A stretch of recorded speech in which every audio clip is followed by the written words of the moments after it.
ఈరోజు స్టాక్ మార్కెట్లను చూసిన వాళ్ళకి అంటే పొజిషన్స్ కనుకుంటే స్టాకులు కనుకుంటే గుండె గుబేలమని ఉంటుంది. మనము దీనికి సంబంధించి ముందే ఫోర్కాస్ట్ చేశాము. యుద్ధం ప్రారంభం కాకముందు ఫిబ్రవరి 28 నుంచే మనం ఎలా అయినా సరే ఈ యుద్ధం అనేది మార్కెట్లకి ఒక పిడుగుపాటు లాంటిది అని. బట్ విచిత్రం ఏంటంటే గోల్డ్ బంగారం రేటు కూడా పడిపోతూ ఉండటం.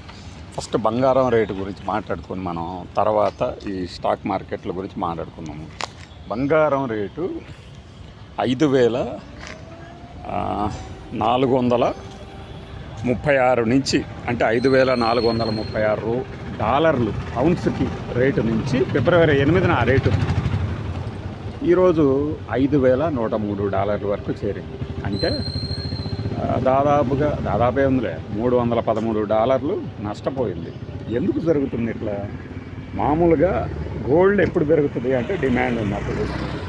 డిమాండ్ ఎప్పుడు వస్తుంది అంటే బాగా పెళ్ళిళ్ళ సీజన్లు ఇట్లాంటివి మనకి మామూలుగా చెప్పుకున్నాయి. కానీ ఇతర ఇన్వెస్ట్మెంట్ టూల్స్ స్టాక్ మార్కెట్స్ కానీ ఇంకొక రియల్ ఎస్టేట్ కానీ ఇలాంటివి పతనమైనప్పుడు ఇన్వెస్టర్లు అనేవాళ్ళు సరే మనం డబ్బు ఎందులో పెడదాము, గోల్డ్లో అయితే బాగుంటుంది, పెట్టుబడికి డోకా ఉండదు అనే ఒక కారణంతో పెడతా ఉంటాం. బట్ ఈసారి ఏమైంది మరి? స్టాక్ మార్కెట్లు నష్టపోతున్నాయి. ఒక యుద్ధం అంటే జియో పొలిటికల్ టెన్షన్ ఉంది. అయినా కూడా మన గోల్డ్ బులియన్ మార్కెట్లో ర్యాలీ నష్టాలే వస్తున్నాయి. ఏంటి రీజన్ ఏంటంటే ఒకటి డాలర్ డామినేటెడ్ అసెట్స్లో పెట్టుబడి పెరగటం అంటే రాబడి వస్తుంటుంది.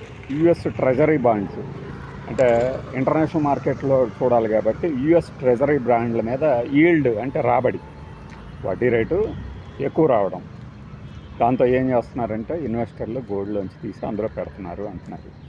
ప్లస్ ఇంకొకటి డాలర్ డామినేటెడ్ అసెట్స్ అని ఇందాక చెప్పాను, అది క్రూడ్ ఆయిల్ రేటు బాగా పెరుగుతుంది. క్రూడ్ ఆయిల్ ట్రేడింగ్ ఎక్కడైనా ఎలా జరుగుతుందంటే డాలర్లో జరుగుతుంది.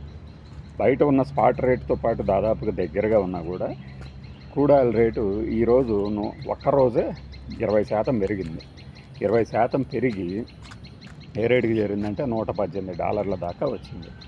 ఒక్కరోజే 20% పెరగటం, $118 వెళ్ళడంతో ఏం చేస్తున్నారంటే డాలర్లో కొనాలి కాబట్టి డాలర్లో పెట్టుబడి పెడుతున్నారు. అలా కూడా గోల్డ్కి కాస్త ఇన్వెస్ట్మెంట్కి కాస్త డల్నెస్ వచ్చింది అనుకోవచ్చు. అది ఒకటే కాదు, ఇంకా ఏం జరుగుతుందంటే ఈ ఏదైతే హై రేట్లో అంటే గోల్డ్ నుంచి పక్కకి వెళ్ళటం ఒకటి, గోల్డ్ నుంచి పెట్టుబడులు తీయటం ఒకటి. గోల్డ్ నుంచి పెట్టుబడులు అంటే హై రేట్లో అమ్మేసి, ఇప్పుడు స్టాక్ మార్కెట్లో క్రాష్ వచ్చింది కదా, ప్రపంచవ్యాప్తంగా ఉంది ఇది ట్రెండ్. సో ఏ 90,000 దగ్గర 1,00,000 దగ్గర కొన్నప్పుడు గోల్డ్ని ఈ రేటు హై రేట్లో ఉంది కదా, ఈ హై రేట్లో కనుక సేల్ చేసి ఆ వచ్చిన దాన్ని ఈ క్రూడ్ ఆయిల్ అనొచ్చు, లేదంటేనేమో ఈ స్టాక్ మార్కెట్లు ఎప్పటి నుంచో ఎదురు చూస్తూ ఉంటారు కదా, ఈ రేటుకు వస్తే బాగుండు కొనదాము అని. అలా ఈక్విటీ మార్కెట్లో కూడా పెట్టుబడి పెట్టడం, గోల్డ్ నుంచి తీసి కాస్త ప్రాఫిట్ టేకింగ్ అంటారు, అంటే లాభం తీసుకోవటం. 90,000 1,00,000 దగ్గర కాస్త అమ్మేసేసి, అదే ఆ రేట్లో కొన్నోళ్ళు ఈ 1,60,000 దగ్గర 1,40,000 దగ్గర అమ్మేసేసి ఈక్విటీల్లో పెట్టడం. సో ఇలా ఏతావాత ఏమవుతుందంటే గోల్డ్ అనేది లాస్ అవుతుంది. అంటే ఆ గోల్డ్ మెరవటం తగ్గిందని కాదు, పెట్టుబడులను అట్రాక్ట్ చేయడంలో విఫలమవుతుంది. ట్రెండ్ ఏంటి? Confusion trend. సరే మరి ఇప్పుడు 1,68,000 1,48,000కి వచ్చింది గోల్డ్, కొనొచ్చా? ఇప్పుడుగా కొనేసేద్దాం బాగా పెరుగుద్దాం తర్వాత అంటే చెప్పలేము, ఇంకా తగ్గొచ్చు. సో ఇంకా తగ్గినప్పుడు ఏమవుద్ది? ఇన్వెస్ట్మెంట్ కొన్నాళ్ళు ఆగుదాము, వెయిట్ అండ్ వాచ్ అనే మోడ్లోకి వెళ్దాం అనుకుంటారు. ఈ క్రమంలో గోల్డ్లో పెట్టుబడులు తగ్గుతున్నాయి. నెక్స్ట్ ఇక స్టాక్ మార్కెట్లు. నిఫ్టీ ఈరోజు ఇంట్రాడేలో 2,000 కాదు 722 పాయింట్లు లాస్ అయింది. సెన్సెక్స్ 2,500 పాయింట్లు దాదాపుగా ఇంట్రాడేలో పతనమైంది. సో ఆ ఇండెక్స్ ఈ ఇండెక్స్ అని కాదు, ప్రతి స్టాకు పడిపోయింది, నష్టపోయింది. ఇక్కడ ఏం చేయాలి? ఎవడైనా ఇన్వెస్టర్ అనేవాడు పాతవి తక్కువ రేట్లో హోల్డింగ్ ఉంచుకున్న వాళ్ళు ఇబ్బంది ఉండదు.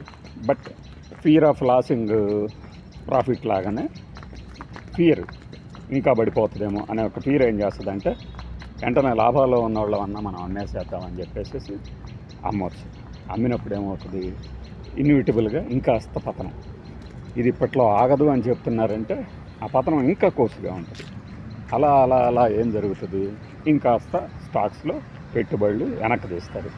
స్టాక్ మార్కెట్లో ప్రస్తుతానికి మీరు విడతల వారీగా పెడితే పెట్టండి పెట్టుబడి, కానీ హాయిగా తక్కువ రేటుకి వస్తుంది, ఇక ఇంతకన్నా తగ్గదు అనుకొని కనుక పెడితే ఇమ్మీడియట్గా ఇంకో 20% లాస్ అవ్వచ్చు.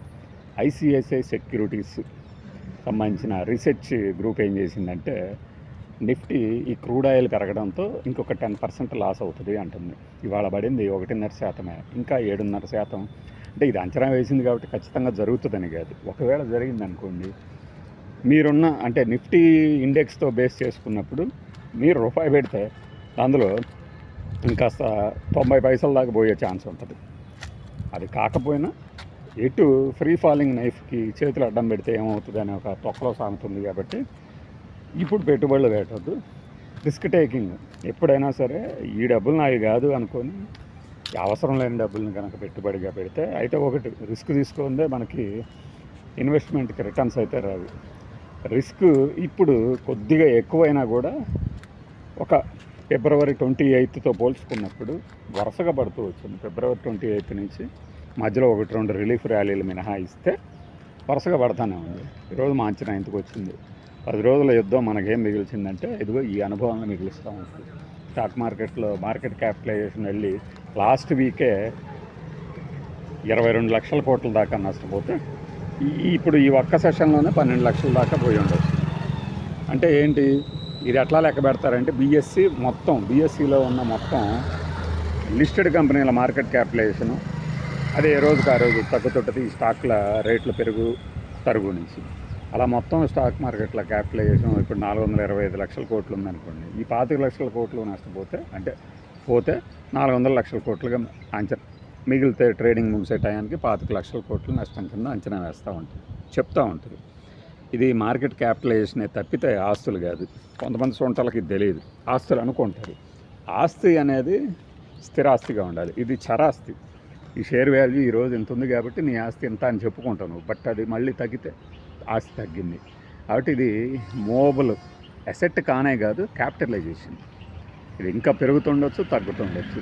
షేర్ల సంఖ్య పెరగదు తగ్గదు, కానీ షేర్ వాల్యూ పెరుగుతుంది తగ్గుతుంది, ఇది అర్థం చేసుకోవాలి. అలానే గోల్డ్ కానీ సిల్వర్ కానీ, ఇప్పుడు సిల్వర్ కూడా అంతే 4 లక్షల దాకా వెళ్ళిన తర్వాత ఇప్పుడు 2,35,000కి అట్లా ట్రేడ్ అవుతుంది. ఈ దగ్గరలో ట్రేడ్ అవుతున్నప్పుడు ఏంటంటే మనం ఏంటి ఇన్వెస్ట్ చేయాలా వద్దా అనేది మన risk bearing capacity, holding capacity, అలానే పెడుతున్న డబ్బులు ఎలాంటివి, మనకు భవిష్యత్తులో వచ్చే అవసరాలు ఎలాంటివి, ఇవన్నీ బేరీజ్ వేసుకొని పెట్టినప్పుడు పదే మనం చెప్తుంటాం. సర్టిఫైడ్ ఫైనాన్షియల్ అనలిస్ట్ అయినా సరే, ప్రోగ్రామర్ మేనేజర్ అయినా సరే, ఎవరైనా సరే చెప్పేది ఇదే. ఇది చెప్పడానికి డిగ్రీలు గట్రా ఏం అవసరం లేదు, కానీ బట్ మీరు ఒక ఇన్వెస్ట్మెంట్ సలహా కనిపిస్తే దానికైతే కావాలి సర్టిఫికేషన్ ఉన్నంత మాత్రాన వాడి సలహా వర్కౌట్ అవుద్దని కాదు. తెలుసుకున్న ఇన్ని రకాల కండిషన్స్ని అంచనా వేసి చెప్తాడు అనే ఒక ఉద్దేశంతో రెగ్యులేషన్ చేసింది సెబీ. ఇది ప్రస్తుతానికి మనం మార్కెట్లో ఎందుకు పడుతున్నాయి, గోల్డ్ ఎందుకు ఇలా ఉంది, క్రూడ్ ఆయిల్ ఎందుకు పెరుగుతుందంటే తెలుసు కదా, ఖతారు, బహ్రెయిన్ ఇట్లా చోట ఆయిల్ రిఫైనరీల మీద ఇరాన్ దాడి చేసింది, హర్మూజ్ జలసంధిని ఆపేసింది. దీనివల్ల క్రూడ్ ఆయిల్ సరఫరాకి బ్రేక్ పడింది, క్రూడ్ ఆయిల్ ఉత్పత్తికి కూడా బ్రేక్ పడింది. ఇది విషయం.